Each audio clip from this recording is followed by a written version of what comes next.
జీవము గల దేవుని మాటలు పరిచర్యను ప్రోత్సహించండి.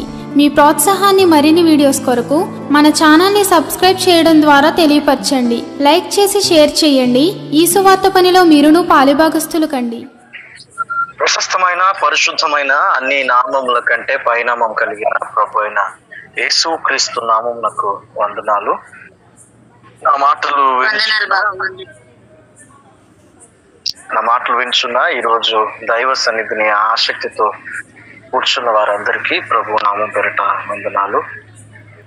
ఈ దినానికే ప్రభు నన్ను ప్రేరేపించి ఆయన ఆత్మ బలవంతం చేత ఏర్పాటు చేయబడిన లేఖనపు ధ్యానానికి మనం సిద్ధపడతాం.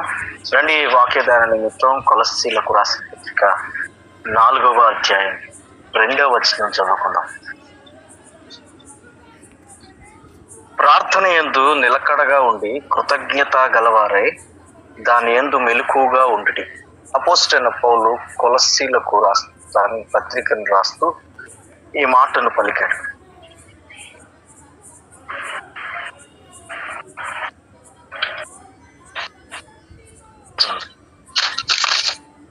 అపోస్తలుడైన పౌలు కొలస్సీ సంఘాన్ని బలపరిచేందుకు, క్షేమాభివృద్ధిలోనికి నడిపేందుకు, ప్రభు ఇచ్చిన అభిషేకం చొప్పున ఆ సంఘాన్ని క్రీస్తు నిరీక్షణలో బలపరిచేందుకు ఈ మాటని వాడుతున్నాడు. ఏం చెప్తున్నాడంటే, ప్రార్థన యందు నిలకడగా ఉండండి. ఈ రోజుల్లో చాలా మంది క్రైస్తవులు ప్రార్థన చేస్తున్నారు, కానీ దాని యందు నిలకడగా లేరు. నిలకడున్న కొంతమందికి కృతజ్ఞతా భావం లేదు. కృతజ్ఞతా భావం ఉన్న ఇంకొంతమందికి దానిలో మెలకువ తెలియట్లేదు. ప్రభు ఇచ్చిన ఆలోచన చొప్పున ఈరోజు ఈ మాటను నేర్చుకునే ప్రయత్నం చేద్దాం. నా మాటలు వినుచున్న దేవుని కుటుంబమా, ఆలోచన చేయండి. ప్రార్థన అంటే 3 పూట్లు మోకాళ్ళు వేసి దేవుని సన్నిధిలో మనకి అవసరమైంది, మనకి కావలసింది, మనం పొందవలసింది, దేవుడి దగ్గర మనం తీసుకోవలసిన దాని గురించి ఆలోచన చేస్తున్నాం. కానీ అసలు ఆ ప్రార్థన అంటే ఏంటి, ఆ ప్రార్థనకి ఉండవలసిన లక్షణాలు ఏంటి, అసలు ఆ ప్రార్థనను ఏ లక్షణాలతో చేయాలా అన్న ఆలోచన ఏ ఒక్కరికి ఉండట్లేదు.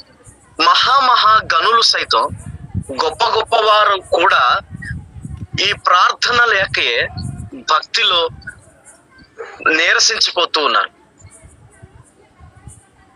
పొడవాటి ప్రసంగాలు చేయటానికి సిద్ధమే, వినటానికి సిద్ధమే, మంచి పాటలు పాడటానికి సిద్ధమే. సఖ్యమైతే సంఘాలను కట్టడానికి, సంఘాలు నడిపించటానికి, సేవ చేయటానికి, పరిచర్యను పూనుకోవటానికి సిద్ధపడుతున్నారు. కానీ ఆలోచన చేయాల్సిన విషయం ఏంటంటే, భక్తుడు అను పేరుగాంచిన వారి బ్రతుకుల్లో మొదట ఉండవలసిన ముఖ్యమైన లక్షణం ఏంటంటే ప్రార్థన. ఈ ప్రార్థనే లేకుంటే మన బ్రతుకు మనం కట్టుకోలేము. ఈ ప్రార్థనే లేకుంటే మన జీవితాన్ని ప్రభువుకి అంకితం చేయలేం. ఈ ప్రార్థనే లేకుంటే మనలో సమర్పణ నిలకడగా ఉండదు. ఈ ప్రార్థనే లేకుంటే పరిశుద్ధాత్మ అను వరం పొందేందుకు అవకాశం దొరకదు. ఈ ప్రార్థనే లేకుంటే ప్రభు అయిన ఆ గనునితో సహవాసం చేయటానికి అవకాశం దొరకదు. కానీ ఇది విడిచి మనం అన్నీ చేస్తూ ఉన్నాం. దేవుని ప్రియ సంగమా, ఈరోజు దేవుడు మనతో మాట్లాడి మనల్ని సరిచేసే ప్రయత్నం ఏంటంటే, మనకి కావలసిన ముఖ్యమైన విషయం ఏంటంటే ప్రార్థన కావాలి. ప్రార్థన అంటే చాలా మందికి మన అవసరాలను దేవునికి తెలియచేయడం, మన స్థితిని దేవునికి చెప్పడమే అనుకుంటున్నాం. అసలు ప్రార్థన అంటే ప్రభువు నుంచి పొందడం, ప్రభువు మనకిచ్చే దానిని మనం తీసుకోగలగడం, ప్రభువు దగ్గర ఉన్న ముఖ్యమైన ఆ విలువైన ఆ పోలికను మనం ధరించుకోవటానికి, ఆయనలాగా మారటానికి, లోకం ఈ శరీర సంబంధమైన స్థితిని విడిచిపెట్టడానికి క్రీస్తుతో మనం చేసే ఓ గొప్ప సంభాషణే ప్రార్థన. ఆ ప్రార్థన మనలో ఉందా? ఒకసారి మనల్ని మనం పరీక్ష చేసుకోవాలి. ప్రభువు వారు ఈ లోకంలో పరిచర్య చేయటానికి వచ్చినప్పుడు, పాపిని పరలోకం నడిపించేందుకు ఈ లోకానికి వచ్చినప్పుడు పగలంతా పరిచర్య చేసి రాత్రంతా ప్రార్థించునున్న లేఖనాలను చూస్తాం. మనం రాత్రంతా ప్రార్థన చేసేంత గొప్పవాళ్ళం కాకపోయినా మన జీవితంలో ప్రార్థనా జీవితం ఎంతుంది, ప్రార్థనకు మనం ఇచ్చిన సమయం ఎంతుంది, మనం ప్రార్థన ఏ విధంగా చేయగలుగుతున్నాం అని ఈరోజు మనల్ని మనమే పరీక్ష చేసుకోవాలి. చాలా లోతుగా మనల్ని పరీక్ష చేసుకుంటే గాని ఈ విషయం మనకు అర్థం కాదు. ఏదో సమయం దొరికిన 2 నిమిషాలలో మమ అనిపించి ఆమెనన్నంత మాత్రాన ప్రార్థనని మనం అనుకోవడం భ్రమయే అంటాను. భ్రమపడు వారు మాత్రమే నిమిషాల వ్యవధిలో ప్రార్థన చేస్తారు, కానీ సరి అయిన భక్తి చేయవారు మాత్రమే సమయం తెలియకుండా ప్రార్థన చేస్తారు. ఏనాడైనా మన బ్రతుకులో, మన భక్తి ప్రయాణంలో ఒక్క రోజైనా సమయం లేని, గడియారం లేని గదిలో తెల్లవారుతుందన్న ఆలోచన కూడా మనకి రాక నిద్ర ముందు ప్రార్థన మొదలుపెట్టి ఆమెననేటప్పటికి ఎప్పుడైనా తెల్లవారడం చూసామా? అలాగుంటే అందుకు దేవునికి స్తోత్రం. భక్త సింగ్ అను ఒక భక్తుడు ప్రార్థన చేయటానికి పూనుకున్నప్పుడు ప్రభు ఆయన పిలిచిన వెంటనే తన గదికి వచ్చును అని ఒక పుస్తకంలో రాశాడు. ఆయన అనుమతి లేకుండా దేవుడు తన గదిని వీడిపోలేదు అన్న అనుభవాన్ని రాశాడు. మిత్రమా, ఇది జరుగుతుందా? ఇది నిజమేనా?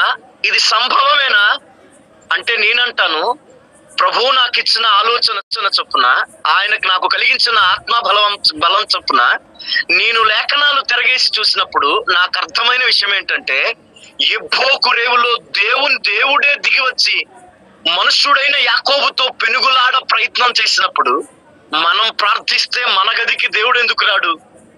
వస్తాడు. అయితే ఆలోచన చేయి, నీ దగ్గర నీ ప్రార్థనా గదిలోనికి దేవుడు వచ్చి ఎప్పుడైనా నాయనా తెల్లవారిపోతుంది, సమయం అయిపోతుంది, నన్ను పోనీ అని ఏనాడైనా నిన్ను పర్మిషన్ తీసుకున్నాడా? ఆలోచన చేయి. మనకి ప్రార్థన కంటూ సమయం ఉందా? ఆయనతో గడపటానికి సహవాస కేటాయింపు ఉందా? ఆలోచన చేయి. ప్రార్థనకున్న ప్రాముఖ్యత ఎరిగిన వాడే పౌలు సంఘాన్ని పురికొల్పటం కోసం, పరిశుద్ధతలో పెంపారింప చేయడం కోసం, నీతి అను మైమరుపు కట్టడం కోసం, సత్యంలో ప్రతిష్ఠ చేసిన వారిని సర్వసత్యంలోనికి నడపటం కోసం, ఒకవేళ క్రీస్తు వస్తే ఆ పోలిక కనబడకపోతే విడిచిపోతాడేమో అన్న భయంతో సంఘాన్ని క్రీస్తు పోలికలోనికి నడపటానికై ఎంతో భారం కలవాడై ఆ కొలస్సీ సంఘానికి మాట చెప్తున్నాడు. ఏమని చెప్తున్నాడంటే, ప్రార్థన యందు నిలకడగా ఉండండి అంటున్నాడు. మనం చేసే ప్రార్థనా సమయమే చాలా తక్కువ, అక్కడ నిలకడెక్కడిది? మనకి ప్రార్థన సమయంలో, ప్రార్థనలో నిలకడ కావాలంటే మనకు ఉండవలసిన మొట్టమొదటి లక్షణం ఏంటో తెలుసా? ప్రభువుకి మనల్ని మనం సమర్పించాలన్న ఆలోచన. సమర్పణ అను గొప్ప లక్షణం ఉంటే గాని ప్రార్థన అను నావ ముందుకు సాగదు.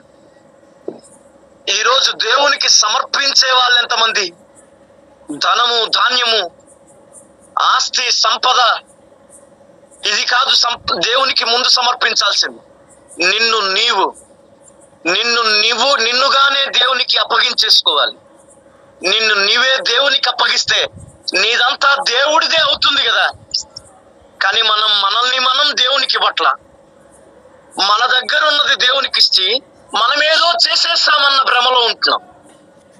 ఆయన కలిగించిన శక్తి మూలాన ఆయన ఇచ్చిన ఆయుష్ మూలాన, ఆయన మనలో ఉంచిన బలం మూలాన మనం సంపాదించింది మనదే అనుకుని భ్రమపడి మన సంపాదనలో కొంచెం ఇచ్చి మనం ఏదో ఘనకార్యం చేశామన్న భ్రమలో ఉంటున్నాం.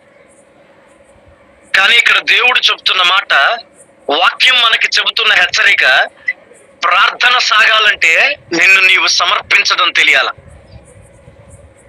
నిన్ను నీవు ఎలా సమర్పించుకోవాలంటే ప్రభువే నివ్వెరపోయి నిన్ను దీవించే స్థాయికి రావాలి. బైబిల్లో 2 గురు శిష్యులను మనం చూడగలం. ఏలియాను వెంబడించిన ఎలీషా, ఈయన ఎంతటి సమర్పికుడంటే ఏలియా పిలవగానే ఎందుకు, ఏంటి, ఎలా అని ఎదురు ప్రశ్న ఆడకుండా ఏలియా వెంబడి వచ్చేశాడు. ఎక్కడికి వెళ్తే అక్కడికి, ఎక్కడుంటే అక్కడ, ఏం చేస్తే అది, ఎలా ప్రయాణిస్తే అలా ప్రయాణం చేసి ఏలియాని విడిచిపోలేదు. ఆఖరికి ఏలియా ఎత్తబడేటప్పుడు కూడా ఏలియాతోనే ఉన్నాడు. దేవుని బిడ్డలారా, క్రీస్తు ఆత్మచేత ఆసక్తి రేకెత్తించబడిన వారులారా, ప్రభువు యందు ఓ గొప్ప వరాన్ని పొందాలని ఆశపడుతున్న వారులారా, ఈరోజు దేవుడు నీతో చెప్పమన్న మాట ఏంటంటే, ఇది నిజం, ఇది ఖచ్చితం. నీతో చెప్పమన్న మాట ఏంటంటే, ప్రార్థన యందు నిలకడగా ఉంటావా? సరైన సమర్పణతో కూడిన ప్రార్థన చేస్తూ దాని యందు ఖచ్చితత్వాన్ని, నిలకడతత్వాన్ని నేర్చుకుంటావా? ఎలీషాని దీవించిన స్థాయి దేవుడు నిన్ను కూడా దీవించబోతున్నాడు. ఎలీషాని ఏం దీవించాడు అని అంటావా? ఏలియాకి 1 పాళ్ళైతే ఎలీషాకి 2 పాళ్ళ దీవెనిచ్చినాడు, అభిషేకం ఇచ్చినాడు. అవునవును, మనకి దీవెన అంటే లోకపరమైన వాటిని అనుకుంటాం.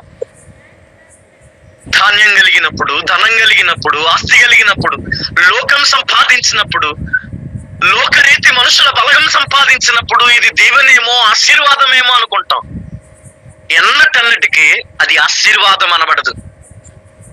ఆశీర్వాదం అంటే, దీవింపబడడం అంటే ప్రభువు నుండి ఓ గొప్ప అభిషేకాన్ని మనం పొందడం, ప్రభువు నుండి ఓ గొప్ప వరాన్ని మనం కలిగి ఉండడం. గట్టిగా మాట్లాడుకుంటే ప్రభువు అభిషేకాన్ని మనం కూడా కలిగి ఉండడం, ప్రభు పోలికను మనం ధరించుకోవడం, మనంగా దేవునికి సమర్పించి, మనలో మనం మరణించి, క్రీస్తుని మనలో జీవింపచేసి, క్రీస్తునే మనలో బ్రతికింపచేసి, అనేకులకు, మన చుట్టూ ఉన్న వారికి, మన వెనక వస్తున్న తరాలకు క్రీస్తునే చూపించగల ఓ గొప్ప వరాన్ని పొందడమే దీవింపబడడం అని నేనంటాను. అలాగూ ఎలీషాకి తానెవరినైతే వెంబడించారో వెంబడించిన ఎలీషా కంటే మిన్న అయిన అభిషేకాన్ని ఎలీషా పొందాడు. ఏలియాకి 1 పాళ్ళే, కానీ ఎలీషాకి 2 వంతులు. ఆశ్చర్యకరమైన విషయం ఏంటంటే, ఎలీషా జీవితంలో అత్యద్భుతమైన గొప్ప ఆశ్చర్యకరమైన విషయం ఏంటంటే, చెల్లడం, యోర్ధాను చెల్లడం. ఆ దుప్పటి లేపి కొడితే యోర్ధాను చీలింది. ఆశ్చర్యకరమైన విషయం ఏంటో తెలుసా? ఏలియా బ్రతుకులో అదే చివరి సూచన, ఎలీషా బ్రతుకులో అదే మొదటి సూచక్రియ. అదే అద్భుతమైన కార్యం. ఏలియాని వెంబడించకపోతే, సరి అయిన సమర్పణ లేకపోతే, ప్రభువుకి, దేవునికి సరిగా లోబడకపోతే, ఏలియాకి మించిన అభిషేకం ఎలీషాకి దొరికేనా? యోర్ధానుని చీల్చేనా? ఆలోచన చేయి మిత్రమా. నీ ముందు ఎన్నో సమస్యలు, నీ ముందు ఎన్నో ఉపద్రవాలు, నీ ముందు ఎన్నో కష్టాలు, నీ ముందు ఎన్నో నష్టాలు. ఇంకొంచెం లోతుగా మాట్లాడుకుంటే బ్రతుకే భారం అయిపోవు స్థితి. ఇలాంటి యోర్ధానుని చేర్చడానికి నీ దగ్గర అభిషేకమును దుప్పటి గలదా? ఇలాంటి యోర్ధానుని చేర్చడానికి నీ దగ్గర దుప్పటితో కొడితే యోర్ధాను చీలిపోతుందన్న విశ్వాసం గలదా? ఇలాంటి యోర్ధాన్ని చేర్చడానికి నీ దగ్గర ఇదిగో ఏలియాకి మించిన అభిషేకం నాకు కాదు అన్న నిరీక్షణ నీకుందా? అడ్డుకట్టబడింది, ఆటంకం కలిగింది, అణిచివేయబడ్డం అని బోరున కూర్చొని ఏడవడం తప్ప ఎదురాడు స్థితి నీకెందుకు రాలేదు? అద్భుతాలు చేయవాడు మార్పు చెందాడా? అట్లా అనరాదు. ఆనాడున్న దేవుడు ఈనాడు అలానే ఉన్నాడు. ఆయన మార్పు చెందని వాడు. మరి మార్పు చెందింది ఎవరు అంటే మనమే. అక్కడ కొలస్సీ సంఘం అయితే ఇక్కడ మనం.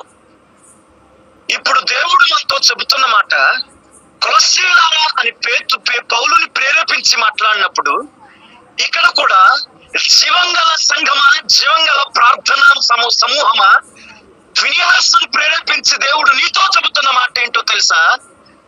లేఖనాల వెంబడి వెళ్ళిపోకు, అక్షరాలను తిరగేసి జ్ఞానం సంపాదించకు. నీవు పరిగెత్తాల్సింది, నీవు సంపాదించాల్సింది, నీవు వెళ్లాల్సింది ఏంటో తెలుసా? ప్రార్థనను మార్గం వెంబడి, ప్రార్థన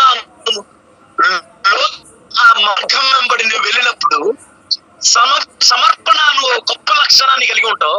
ఈ లక్షణం నిన్ను అభిషేకం పొందు స్థాయికి, అభిషేకం పొందే అర్హతలోనికి నడిపిస్తుంది. ఇది కావాలంటే ప్రార్థనలో నిలకడగా ఉండడం కావాలి. నిమిషాల వ్యవధి టైం పెట్టుకుని నిద్రకి అలారం పెట్టినట్టు ప్రార్థనకు కూడా అలారం పెట్టి చేస్తే అది నీ దౌర్భాగ్యం అని అంటాను. కానీ సమయం ఎరుగక,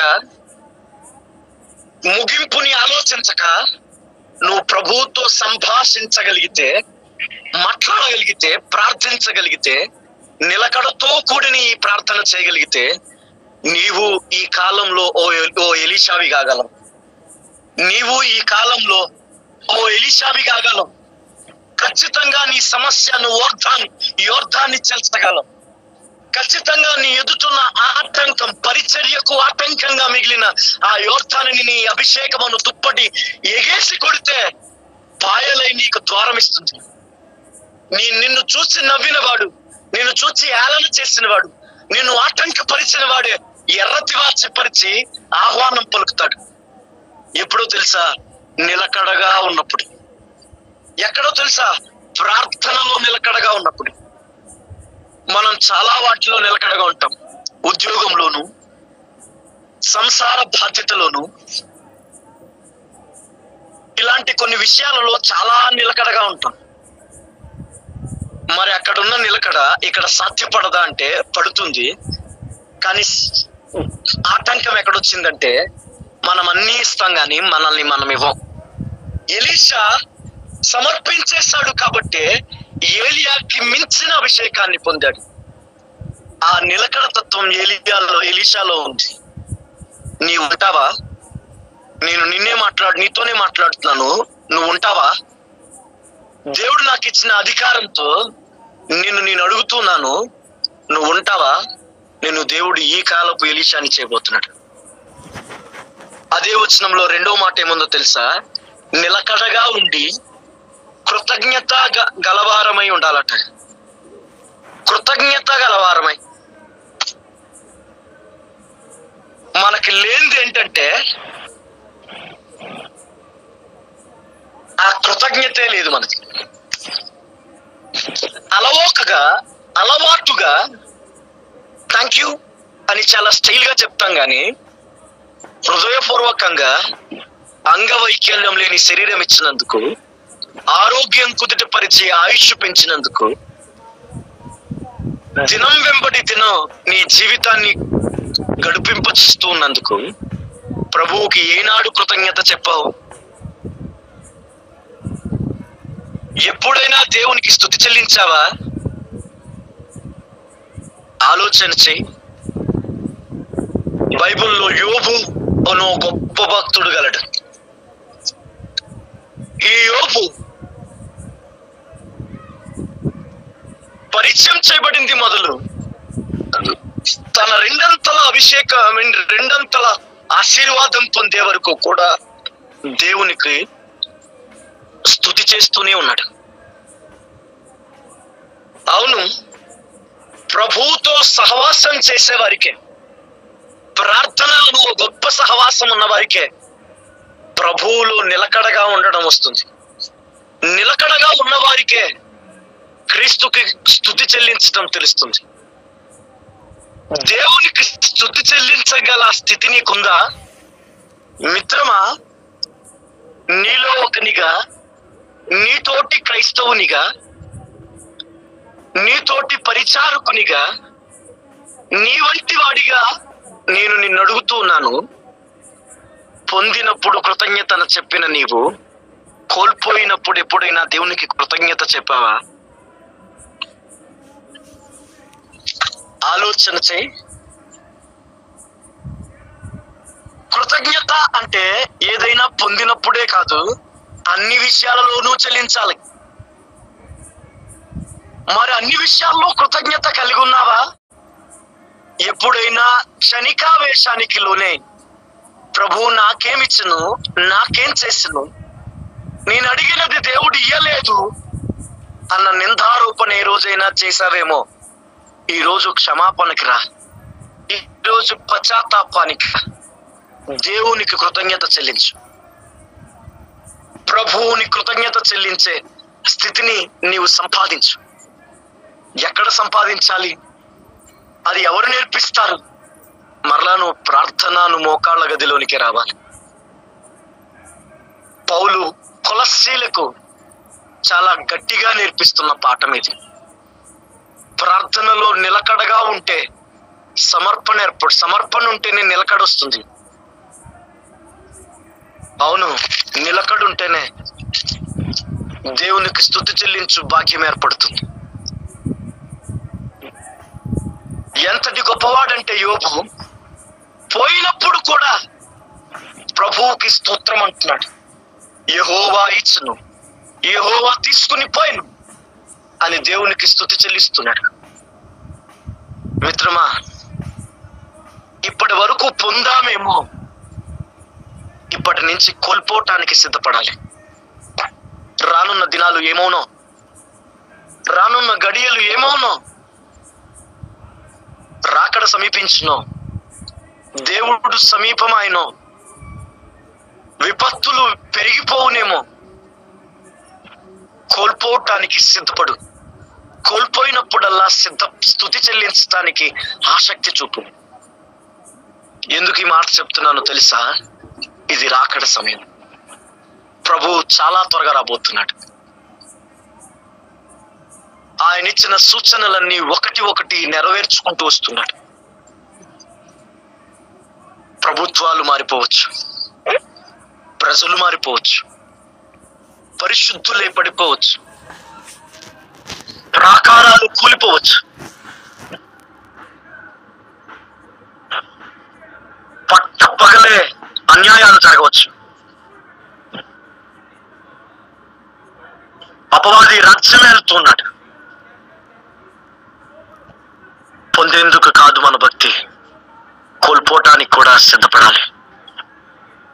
కోల్పోయినప్పుడు కూడా క్రీస్తు స్తోత్రం, దేవా నీకు స్తోత్రం, ఇది నీ వలన కలిగిన భాగ్యమే అన్న చెప్ప సమర్పణ కావాలి.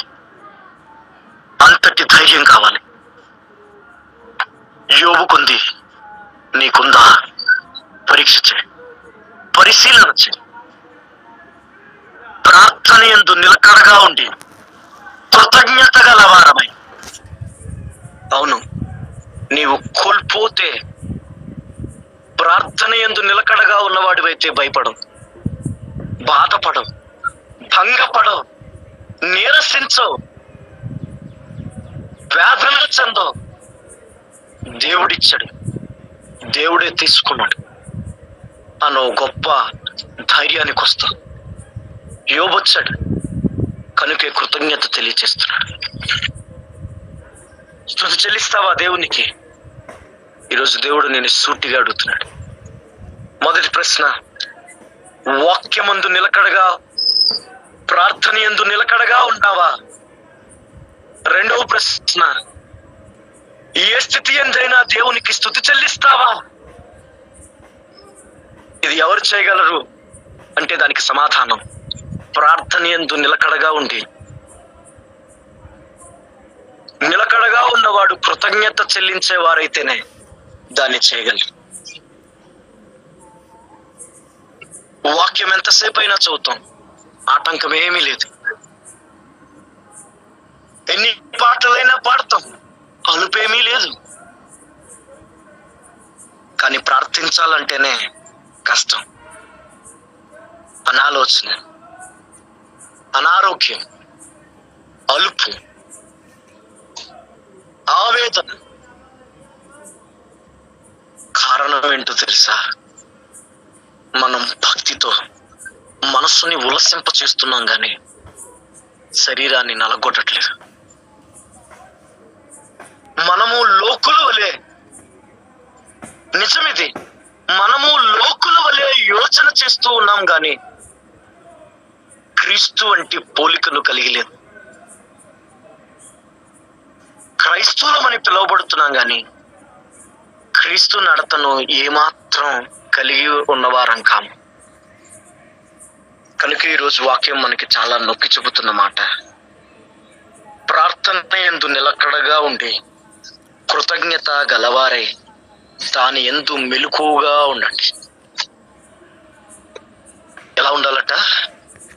మెలకువగా ఉండాలి. మెలకువ అంటే నిద్రపోకుండా కూర్చోవడమేమో అని అనుకుంటారేమో, తప్పది. మెలకువ అన్న దానికి నానా అర్థం ఉంది. దాన్ని ఏమంటారో తెలుసా? స్పృహ అంటారు.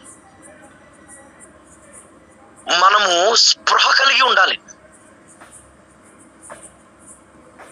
క్రైస్తవునిగా మనకి ఈ స్పృహ లేకపోతే మనం చాలా అనర్థాలకు కారణమైపోతాం. ఆలోచన చేయి మిత్రమా, నీకు స్పృహ లేనందునే లోకాన్ని వెంబడించేస్తున్నావు. నీకు స్పృహ లేనందునే వాక్యాన్ని ధిక్కరించేస్తున్నావు. నీకు స్పృహ లేనందునే రక్షణను నిర్లక్ష్యం చేస్తూ ఉన్నావు. నీకు స్పృహ లేనందునే భక్తి అలవోకగా చేస్తూ ఉన్నావు. నీకు స్పృహ లేనందునే వెనక తరాలకు మాదిరి లేకుండా బాటను చెరిపేసుకుంటూ వెళ్తున్నావు. నీకు స్పృహ లేనందునే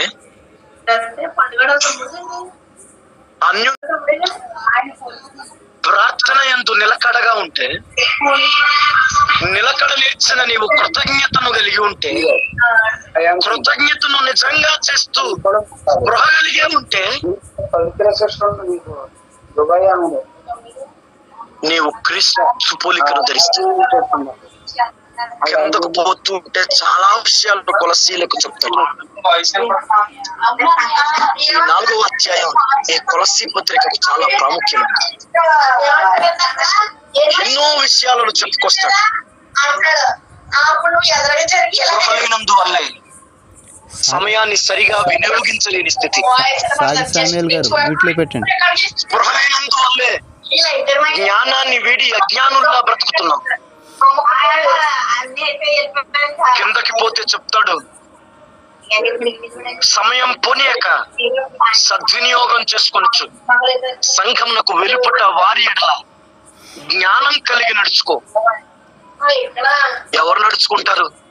ప్రార్థన యందు నిలకడగా ఉండి కృతజ్ఞత గలవారే దాని యందు మెలకువగలిగిన వారు మాత్రమే సంఘం వెలుపలున్న వారితో స్పృహతో నడుచుకుంటారు, జ్ఞానంతో నడుచుకుంటారు. ఒక అమ్మ మందిరానికి పోతుంది, పొడవాటి ప్రార్థన చేస్తుంది, ఎనలేని కన్నీళ్లను కార్చేస్తుంది. మందిరం నుండి వెళ్ళగానే అన్యుని ఇంటిలోనికి పోయి ముచ్చట్లు పెడుతుంది. పెట్టిన ముచ్చట్లు సరిపోలేదు అన్నట్టు మాకు ఆ బాధలు ఉన్నాయి, ఈ బాధలు ఉన్నాయి. ఆ అన్యుడు అనుకుంటాడు మనసులో, ఎన్నో ఏళ్ల నుండి మందిరానికి పోతున్న ఈమెకే ఇన్ని బాధలు వెలిగితే మనం మందిరానికి పోవలసిన అవసరం లేదేమో అన్న అపోహలోనికి వెళ్ళిపోతాడు.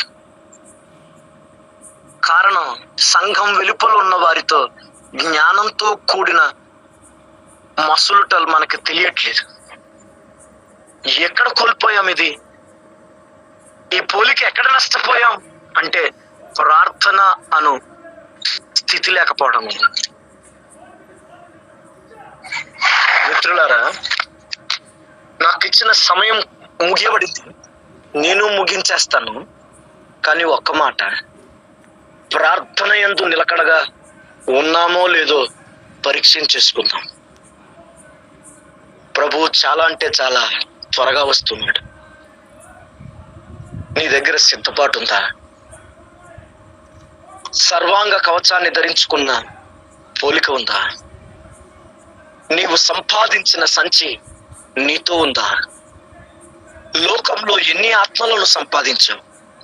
నీ కుటుంబంలో ఎందరిని రక్షణ వైపు నడిపావు? నీ స్నేహితులలో ఎందరికి స్వార్థను చెప్పావు? నీ చుట్టూ ఉన్న వారికి ఎంతమందికి మాదిరి చూపించావు? నిన్ను కట్టుకున్న వారికి, నీవు కన్నవారికి ఎక్కడ క్రీస్తుని కలిగి ఉన్నావన్న పోలికను చూపించు. ప్రశ్నించుకో, నిన్ను నీవు ఒకసారి పరిశీలించుకో, ఆలోచన చేయి. ఇది దాటిపోతే మరలా నీవు బిజీ లైఫ్ లో పడిపోతావేమో.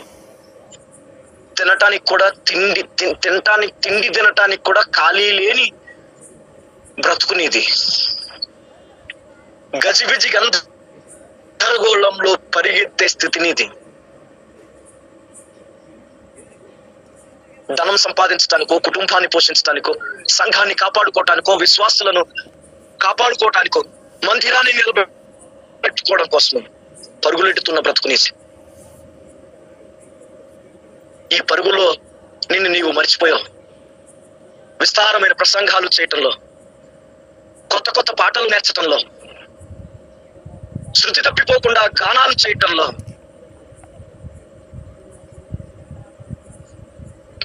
క్షణం కూడా తీరిక లేని పరిచర్యలు. పరిచారకుడా, ఓ పరిచారకురాల, ప్రార్థన అను ఓ లక్షణం వీడిపోతున్నావేమో, వదిలేసి పరిగెడుతున్నావేమో, ప్రార్థించడమే మానేశావేమో, మరిచిపోయావేమో. ప్రభు ఈ రోజు నీతో చెబుతున్నాడు, ప్రార్థన యందు నిలకడగా ఉండు.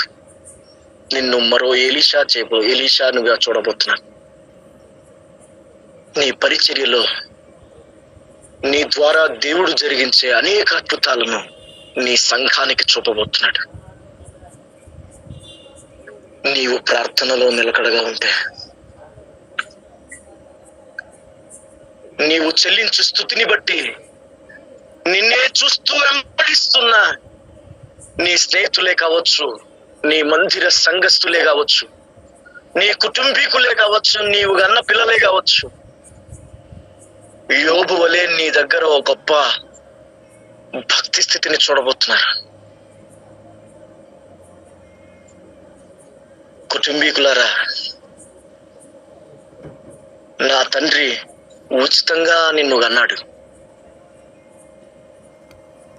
ఉచితంగా దొరికింది కదా అని నిర్లక్ష్యం చేస్తున్నావేమో.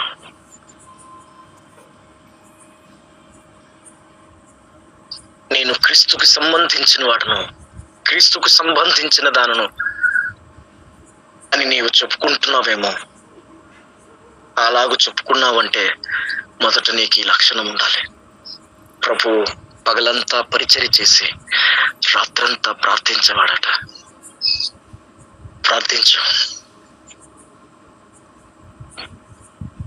మనుషులెవరూ లేని గదిలోనికి, గడియారమే కనబడని గదిలోనికి, ప్రభు నీతో సంభాషించటానికి నీ దగ్గరకు రాగలిగిన గదిలోనికి,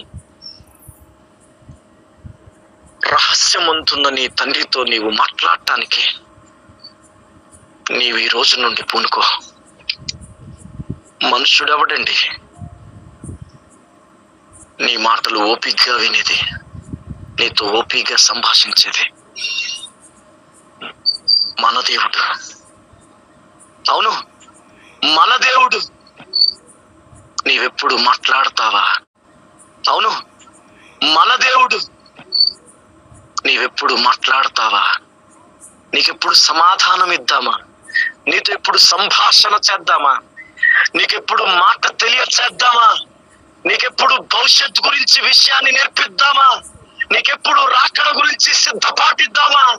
నీకెప్పుడు సన్నిహిత స్థితిని నేర్పిద్దామా? నీకెప్పుడు ఆయన పోలికను బహుమానంగా ఇద్దామా అని ఎదురు చూస్తూ ఉన్నాడు. నీవే నిర్లక్ష్యం చేస్తున్నావు. పునుకో, సమయం లేదు ఇంకా. పునుకో, నిర్లక్ష్యతని వీడు, మత్తుని వీడు. ఈ బిజీ, ఈ గందరగోళ స్థితిని వీడు. నిన్ను నువ్వు కట్టుకో. నిన్నే నువ్వు కట్టుకోలేకపోతే ఇంకెంత మందిని కట్టగలవు? ఇంకెవరిని నిలబెట్టగలవు? నిన్ను నీవు కట్టుకోవటానికి, ప్రతిరోజు నిన్ను నీవు సిద్ధపరచుకోవటానికి ఓ గొప్ప అవకాశం ప్రార్థన. దానిలో నిలకడ లేదని దేవుడు ఖచ్చితంగా చెప్పేస్తున్నాడు ఈరోజు. ఒప్పుకో. మనస్సాక్షి గర్దిస్తే ఒప్పుకో. దేవుని దగ్గర ఒప్పుకో. ప్రభువా, క్షణం తీరిక లేని పరిచర్య చేస్తున్నాను, నేనేదో దీవింపబడ్డాను అనుకున్నానే, నీతో మాట్లాడడమే మరిచాను.